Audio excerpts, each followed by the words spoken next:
Okay, so you want to be like the housing and architecture guru, right? Yeah.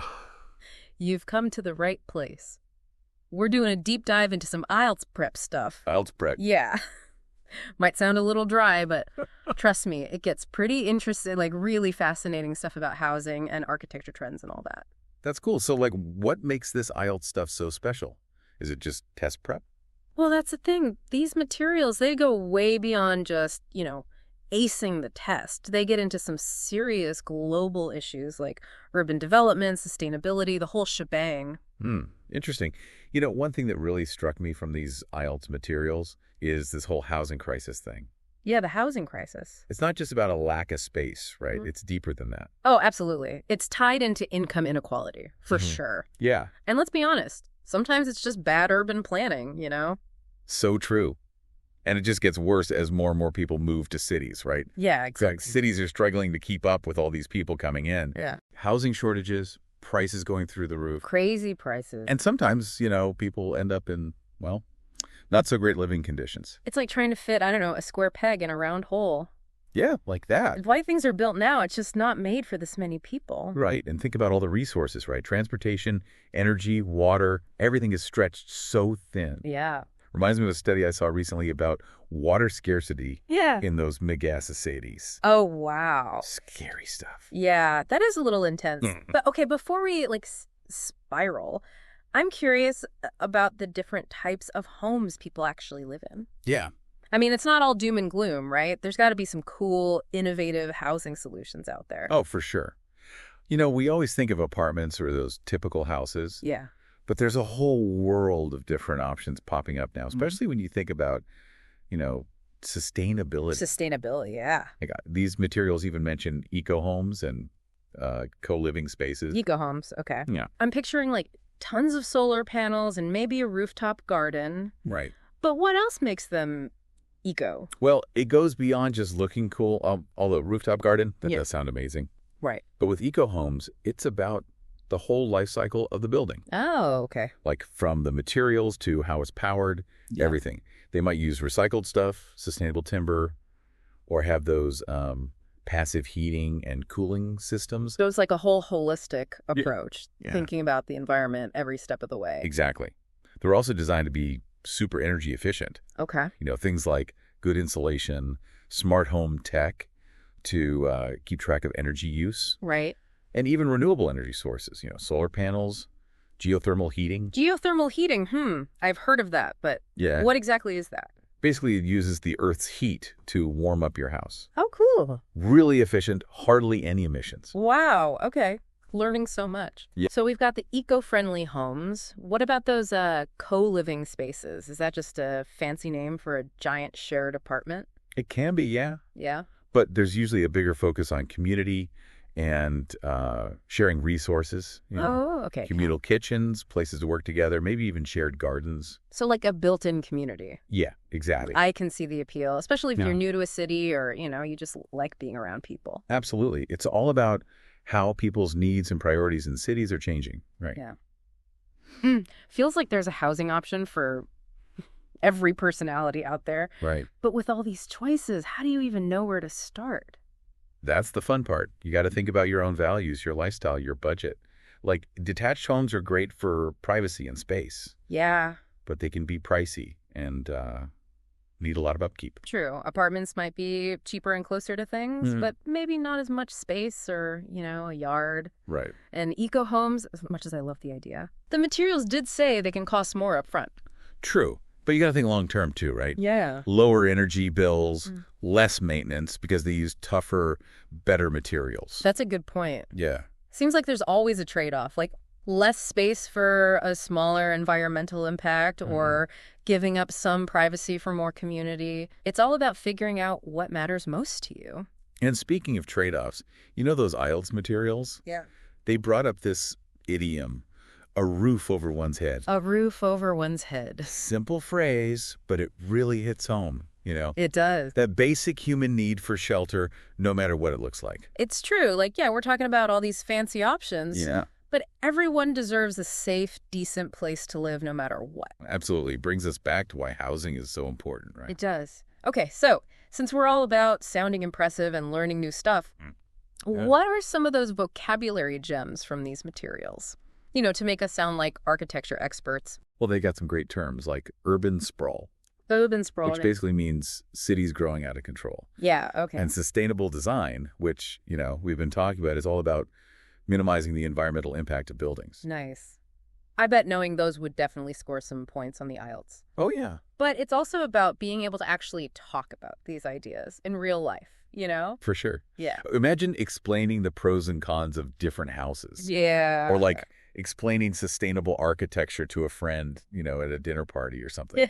Yeah, exactly. These materials are giving us the tools to do that. Yeah. It's like we're unlocking some secret language of housing and architecture. Right. Pretty cool.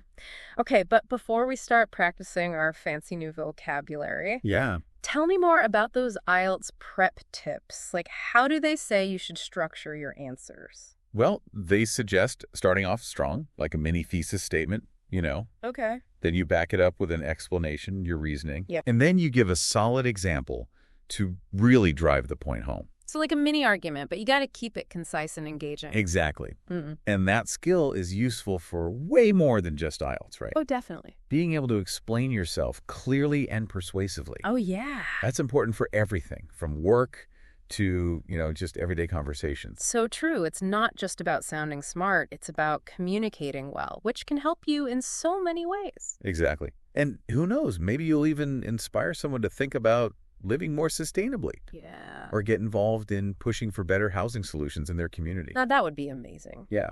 But before we get ahead of ourselves, let's dig a little deeper into some of those urban development challenges we mentioned earlier. Okay, yeah. When we talk about these challenges, it's almost like we're looking at a city as like a living organism. Oh, okay. It needs to breathe, it needs to circulate resources, and adapt to changes around it. I like that analogy. It's like if one system fails, then the whole city is impacted. Exactly like transportation. Oh, yeah. Like if a public transit is crammed and slow, it just creates more traffic, longer commutes, everyone's stressed. Yeah, and then more air pollution, which makes everyone's health worse. It's a vicious cycle. Totally. And that brings us to another thing from these IELTS materials, the environmental impact of urban development. Right. As cities grow, they use more resources, they make more waste, and it puts pressure on the environment around them. And we can't forget about affordable housing. Oh, definitely. Like in so many cities, housing costs are just out of control. Yeah. It's so hard to find a decent place to live that you can actually afford. It's a huge problem, and it often hits low-income communities and marginalized groups the hardest. Right. The materials even talk about informal settlements popping up, Oh, yeah. which are often overcrowded and lack basic things like clean water and sanitation. It's a good reminder that the housing crisis isn't just numbers, it's about real people's lives. Absolutely. It shows that we need solutions that are creative and take care of both the social and environmental sides of housing and development. Well, speaking of the solutions, I'm really interested in that building for the future idea. Oh, yeah. The materials mention it. Yeah. It sounds like a call to action. We need to think ahead when it comes to urban development. It totally is. It's about designing cities that can bounce back, Yeah. that can change and are sustainable. Okay. Cities that can deal with things like climate change, running out of resources, and social inequalities. So instead of thinking of buildings as just static structures, Yeah. we need to think of them as like dynamic systems that interact with their environment and adapt as things change. Exactly. And that's where things get really interesting. Okay. We're seeing some crazy new technologies and design approaches that are changing how we think about housing in cities.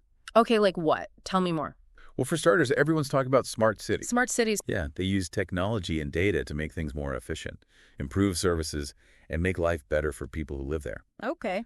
Imagine traffic lights that change in real time to keep traffic flowing, or sensors that check air quality and automatically do something to reduce pollution. That sounds like something out of a sci-fi movie. I know, right? But it's becoming more and more real. Wow. We're also seeing cool stuff with vertical farming, which could totally change how we grow food in cities. Vertical farming. What's that? It's basically growing crops in vertical layers, Oh, okay. often indoors, using controlled environments and high-tech stuff like hydroponics and LED lights. Oh, okay. It lets us grow more food in less space, use less pesticides and water, and even cuts down on transportation because the food is grown right there in the city. That's incredible. It seems like a game changer, especially with cities growing and having problems with food. Totally. Are there any other approaches you're excited about? Yeah, are there? One that's close to my heart is bio-based materials in construction. Bio-based materials, Yeah. so like using bamboo or hemp instead of concrete and steel. These materials are often renewable, they can biodegrade, and they absorb carbon, so they actually help fight climate change. Oh. Plus, they can create healthier and more beautiful living spaces. So it's like we're moving towards a circular economy Yeah, where buildings can be taken apart and their materials can be reused or repurposed. exactly. And that brings us back to building for the future. It's not just about making shelters. Right. It's about creating buildings that are part of their ecosystems, make people's lives better, and leave a positive impact for future generations. It's a great vision, and I feel optimistic about the future of housing and architecture when I hear about these new ideas. Me too. It's so inspiring to see people pushing the limits of design and technology to make a more sustainable and fair future. Okay, but let's be real for a second. These innovations are great, but they often cost more, right? That's true. Cost is often a big obstacle. Yeah. But remember, there are many things that affect how much construction costs. Things like government policies, regulations, and what people are demanding. So it's not just about what individuals choose. Right. It's about creating a system that encourages and supports sustainable building. Exactly. And that's where education and advocacy are important. Right. The more people understand the good things about sustainable design and ask for it from developers and politicians, the more affordable and accessible it will become. It's about changing how we think, seeing sustainable building not as a luxury, Yeah. but as something we need a basic part of responsible development. You got it. And that's something we can all be a part of, whether it's through what we buy, how we're involved in our communities, or just by talking about why sustainable housing and urban design are important. Speaking of talk, let's get back to those IELTS tips for a second. Oh, yeah. The IELTS exam, we got so caught up in all this that we almost forgot about actually using this knowledge. Well, you know what they say, time flies when you're having fun, but seriously. These IELTS materials show how learning a language isn't just about memorizing words and grammar. It's about getting knowledge and insights that help you have meaningful conversations and contribute to important discussions. Couldn't agree more.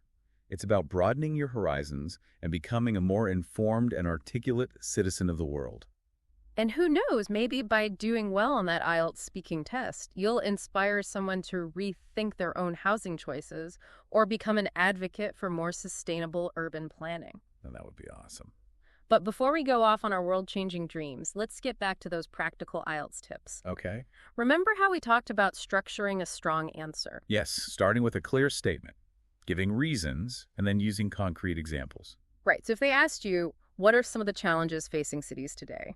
You could start by saying something like, cities around the world are facing a ton of challenges like fast population growth, struggling infrastructure, and damage to the environment. Perfect, you've got your clear statement now. How would you explain that more? Well, I could give specific examples for each point, like mentioning a city with terrible traffic because so many people move there, or a coastal city dealing with rising sea levels because of climate change.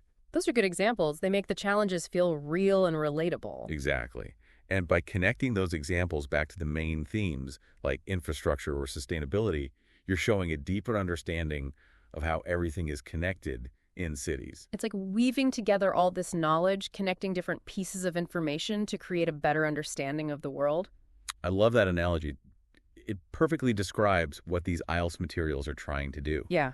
To give you the knowledge and skills, not just to pass the test, but to be a more informed and engaged part of the global conversation about housing and architecture. It's about giving you the power to use your voice and make a difference. Absolutely. Now, are you ready for another practice question? Hit me with it. I'm feeling pretty confident after all this. All right, so what's that next practice question? Hit me with it. Okay. How about this one? Do you think cities should prioritize building high rises to handle the growing population? Ooh, that's a good one. Gets right to the heart of it. It's like urban sprawl versus density, right? The classic debate. It is, yeah. At first you might think, oh, just build up, use less land, more apartments, problem solved. Right, less reliance on cars if everyone's close to work and stuff. Exactly. Yeah. But it's not always that simple. You got to think about the downsides too. Like what? Well, sometimes living in high rises can make people feel isolated, you know. Yeah, makes sense. And if there aren't enough parks and green spaces, it can really affect people's well-being. And not just about squeezing in as many people as possible, Yeah. right? It's got to be a good place to live. Exactly. We got to think about the environment, too. Building those giant towers and keeping them running takes a lot of energy and resources. So it's a balancing act, like everything else, weighing the pros and cons. There's no easy answer. And that's what they want to see on the IELTS, that you can think for yourself, see different sides, and give a smart answer. Show that you're not just repeating stuff, but actually get the complexity of it all. Exactly. Okay, ready for a change of pace? Let's try a personal one. Okay. It asks, what type of housing do you prefer and why? Oh, I like this one. This is where we put all our housing knowledge to use, right? Yeah. And really think about what matters to us. So what kind of place would you go for? I've always kind of liked the idea of co-living spaces. Co-living. Interesting. Yeah, I like the whole community vibe and sharing resources. Yeah. Feels more sustainable too, especially in a big city. Makes sense, Yeah. given what you care about. Yeah. You could even say those spaces encourage people to be social, less isolation, which is good for mental health. That's a good point. Yeah. How about you? Any preferences? I think I'd lean towards an eco-friendly house, maybe the little garden, some solar panels. I'm all about sustainability, lessening my impact. That fits you perfectly. Mr. Sustainable Architecture himself. Uh-huh. Well, in the end, the best housing is what works for you and what aligns with your values. So true. It's great that there are so many choices out there. Something for everyone. And as cities keep changing, we'll probably see even more cool and different housing options. It's an exciting time to be thinking about the future of all this, housing and architecture. Totally. And thanks to these IELTS materials, we're ready to join those conversations, be part of shaping that future. I couldn't have said it better myself. We started out maybe a little unsure about this whole topic, Yeah. but now we feel so much more knowledgeable and ready to talk about it. It's amazing what a good deep dive can do, huh? It really is. So to everyone listening, if you want to impress your friends at your next dinner party or just feel confident talking about all this housing stuff, Yeah. we definitely recommend checking out these IELTS prep materials. Remember, it's not just about the test. It's about learning, getting better at communicating, and becoming a more engaged and informed person. Couldn't agree more. And on that note, we'll wrap things up here. Thanks for joining us on this deep dive.